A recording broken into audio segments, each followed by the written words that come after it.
Okay, so I'm going to try and do this on video because just writing it out is limited. So I need to expand. So here's my nonsense. All right, so I'm just going to kind of go over some of the terms in this one and then maybe talk a little bit about it. And then I'm going to come back and do another one of these at some point and expand.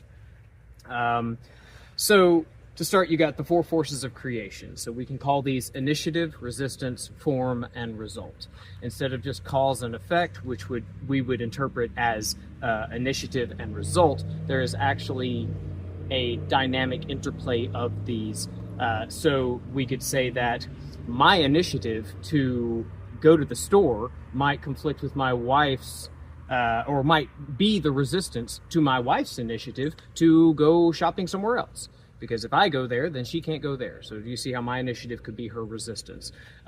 My result of getting something, an award or whatever, could be the initiative of somebody else's pursuit of such an award. So it is a constant give and take of these things. If you want to initiate something, there will be resistance. Okay, if I want to get up and walk around, well, the first thing I have to do is fight against gravity and stand up, and then begin walking. Every process of standing up from here and going over there would have an act of resistance, physically, mentally, all sorts of things to be able to get over there. The form would be how much I fought against that as I went over to that area. How much did I complain about it? Did I get tired of it? Did I trip over some things? Did I decide not to go? Like, that's how your form will be. The result would be, well, did I get to the place where I wanted to go, or did I give up because things weren't working out the way I wanted them to? So this is how initiative, resistance, form, and result then cycle through each other, because then you would say, okay, well, I'm here, now what is my initiative? And you would carry on that way, and it goes so infinitesimally small in its level of interactions. Everything is working within accordance of these four forces. Now, we could relate those to the four aspects of a living being, particularly a human being in our case, and say that the initiative is the life principle. We can call that X, since we don't know what it is, kind of like an algebra. We see its effects, but we don't know what it actually is, what it's really doing, what its purpose is in there. And so, but we know it's there. We know when X is present in a body and when it is not. There's a very different thing going on with a dead body and a live body. And so X, to keep from devolving into idolatry, essentially, and getting misconstrued, we'll just call it X to keep it simple. The resistance would be your awareness function. So the awareness function of X itself, because remember, everything in this physical body is X, okay? There is the life principle in the back, the subconscious thing that is driving it, that biological force of RNA and DNA and everything that we don't really control. We don't really understand it. We wouldn't even know it was there up until 100 years ago or so. But there's come on up here, baby. It's my kitty cat. So the thank you. Right, awareness function. The awareness is what we would call our soul, or the spirit within the body. Okay, we are a spirit that is something that cannot be seen, felt, touched, all that good stuff. Same as X. So there are two spirits in this one body. There is an awareness function of X, and then X itself is in here. Now, what happens is the resistance is it's very easy to decide that the awareness function is, in fact, me, my personality, in the sense that owns this body and everything, and that is the illusion. We are essentially tasked with determining truth and value as awareness functions in this body. It is when we become too identified with the body and its interactions that we lose ourselves. We fall from grace in that regard and become a conditioned automaton, essentially, which then stifles our soul development, potentially permanently. So that is the resistance. The form is the physical body in this regard, because what we determine in our minds, how we are aware and interpret things around us, send various signals. Because, if I looked over there and I saw a pack of coyotes, you better believe that there would be conclusions made within the mind that would then result in physical adaptations. You know, there would be a spike of cortisol and adrenaline. I would be getting up. I would be doing things because I have perceived that there are coyotes over there, and I will then enter into fight or flight to do what I need to do to resolve that. Now, if I look over there and I think I see coyotes and I get all freaked out, but then it turns out, no, it was just weird shadows over there in the trees and there wasn't anything there, or maybe it was my goats, you know, then once you realize, oh, well, that's what's true, that they're not there, then another release of biochemical endorphins comes in to basically try and restabilize the body, okay? So the physical body is tied into all this. It is so common for us to want to separate things when it comes to spirituality, but these things are inextricably bound. Okay, the X that is covert in the back is the one that is actually running this show. We are just the, determiners of truth and value, and based on that, X makes our body respond in the appropriate manner, even if we have not described things appropriately, which leads us to the fourth part, which is result or action. So if the living body is functioning naturally and harmoniously, then sensations are coming in to the awareness function from the body. They are also coming in from the mind. There's knowledge that's there and everything. You're making decisions and everything. You're observing and you are determining truth and value. And when you do that, that creates a feeling of fear, of excitement, of joy, of intensity, whatever it may be. It creates a feeling of that. And that feeling then translates to X, that this is what is true and valuable. And it sends the appropriate, we call it the autonomic nervous system. It sends the signals based off of what we convey through feeling, through perception, and then through feeling to X. It's not verbal things. That's why you can't just tell God what you want. You actually have to feel it. You have to have an accurate feeling in order to communicate with that nonverbal element of ourself that we are so often not in contact with. Okay, so that's the four forces of creation and living being. Now we'll go to the four dual basic urges. Okay, the four dual basic urges is what we, by default, from birth, begin to act on. Okay, we gradually accumulate these as we age, starting initially with the physical, which is to gain pleasure and escape pain. Okay, that is it. The infant feels pain. It does the only thing it can. It screams and complains, and then the parent comes and fixes it for it. Okay, and then everything is fine. All right, that's as far as it goes. After a while, it becomes entitled to that.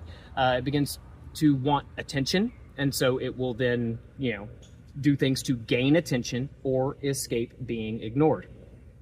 And that's on a mental level, okay? Then we move to the emotional level when the baby then wants to be approved of and wants to gain approval and escape disapproval. That is the emotional level of the dual basic urges. And then finally, you begin to develop a sense of control or power over self, over others, and over circumstances. This is what you want, is the urge to power, okay? And you're trying to escape inferiority, all right? Now, the first three, all living things need a degree of. We all need a healthy balance of pleasure and pain to live, well. We need a degree of attention and being ignored to live well. We need a degree of approval and disapproval to live well. We're talking as social human beings. Like, we need these things to a degree in order to be in a good homeostasis, okay? The fourth one is where it can change, because it is the one that is saying, well, I'm important. I am in control. I want these things, and I am going to make myself do it. I'm going to make other people do it for me. I'm even going to change the world to be what I want it to be. And so this is that Nietzschean urge to power, but the thing is it is a false power. And so the idea of recognizing that X is what it is. It is this inextricably bound spirit to us that we can commune with at all times. We are never alone. And it is what is going on here. It is everything. Everything is X. And so if you rely on that power and you commune in that, and you trust that everything you have is already a part of you. Everything that you need is already a part of you. Everything that is already a part of you. And that is where that power can come from, rather than trying to dominate and control and, make things go the way you think they ought to be. Okay, so next we'll go to the 4 primary stress states, okay? We have fear, which is represented as, I don't know what to blame. Okay, like something's going on, I don't know what's going on, I don't know what to do. Okay, anger is, I blame he, she, it, circumstances. It's like it's your fault. Okay, you know what is to blame, and that is where you are focusing your aggression. Guilt is self-hate. It is, I blame me. It is me. I am the problem. It is all my fault. and you will. It is internalized aggression, whereas anger is obviously externalized aggression. Or violence, I guess.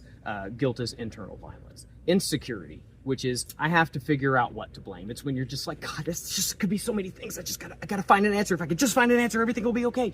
Like, those 4 states are your primary stress states. Yes, there are different flavors of them. You could have jealousy, you could have resentment, but those are the 4 main components: is not knowing what to blame, blaming others, blaming yourself, or just hyperfixated on trying to find the solution to the problem.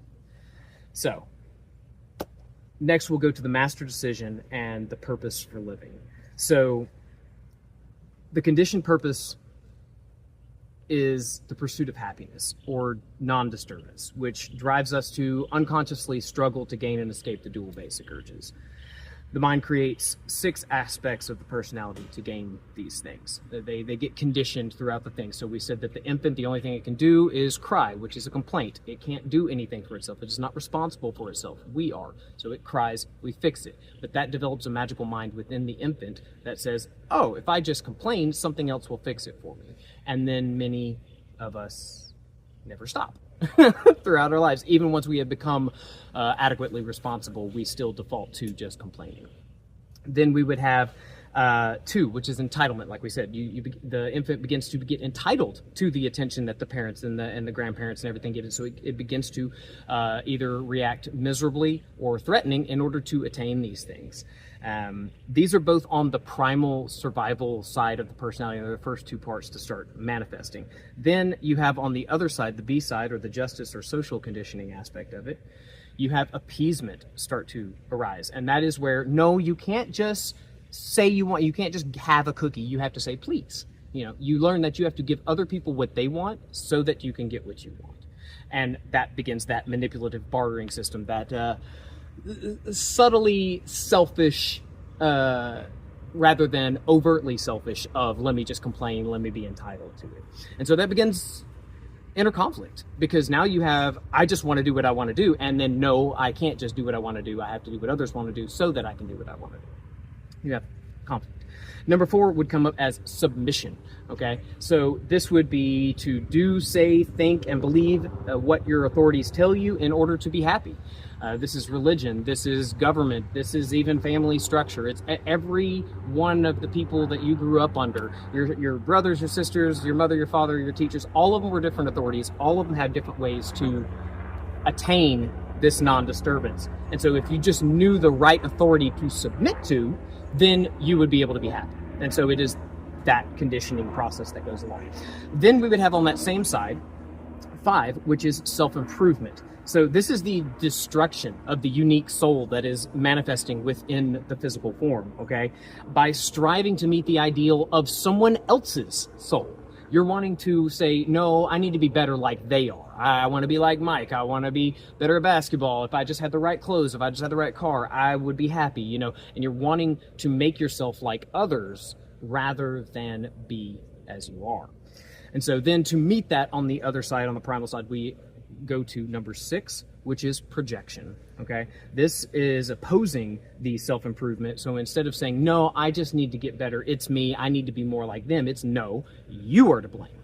All of you is to blame. And I will tell you how to fix things. And it pushes and asserts itself in order to make what it wants happen. As these 6 unconsciously conditioned attributes of the personality manifest, they finally solidify around the awareness function like a coating. Okay, it's like it makes that one a 7th one, which we could call these not I's. These all in the mind think, and they say, I want this, I want that, I should do this, I should do that. And that is thinking. It is all of these conditioned things, because the mind is a radio without an off switch. It is just receiving information and then regurgitating it, processing, regurgitating. That's all it's doing. It's always problem solving. It's creating problems and then trying to solve them, okay? And so while this is all happening, you've got these 6, the complainer, the entitlement, the projection, the appeasement, the submission, the self-improvement, all of these various, multiplicitous. Each one is like an army camp of all different variations of that type of suggestion to get what you want. And they're all at war in the mind. That's that thinking, that internal conflict you have going on, is all of these conditioned as answers to get non-disturbance. And so that 7th one eventually metastasizes into self-importance. And it is reduced from an awareness function that can actually see clearly of what is going on to a chooser. You're just choosing between one of these conditioned options. And that's all. And so the soul dies. The soul dies. It can't grow in this. And so to begin to break out of these rigid structures, one begins the simple but unpleasant task of self-observation, which is using these types of distinctions that I've laid out to observe the self, observe these attributes within the self, and then question, where is this coming from? Why am I complaining about this? Oh, it's because I want approval from this person and I really don't want to be disapproved of. Okay, is this a responsible and mature way to approach this situation? Not really, because all of these 6 suggestions were all made as a child. These are all infantile, immature suggestions to achieve an impossibility, which is non-disturbance. And so that is where I will leave you for right now. I will talk about the 2nd tier of these 7 in a little bit and continue to expand. Thanks for watching. Any questions? Feel free. Peace.